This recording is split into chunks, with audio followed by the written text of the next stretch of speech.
أن للرياضة دور مهم في بناء الإنسان فالعقل السليم في الجسم السليم.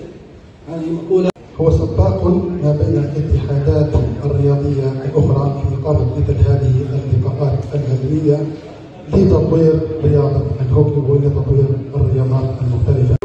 والتقدير والعرفان لكل اللجان العاملة والتي صافحت الزمن وواصلت الليل بالنهار لهذا المؤتمر، وسنكون بعون الله معاون بنا لتطوير الرياضة عبر برنامج زوم، فلهم منا أجمل التحايا وأطيبها، وإنه من دواعي سعادتي وسروري أن يكون مكتب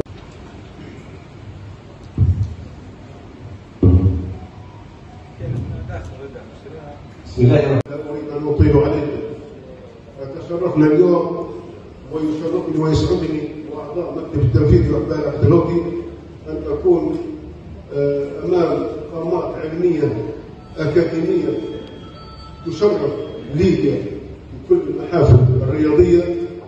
حللتم بنا أهلا ونزلتم سهلا.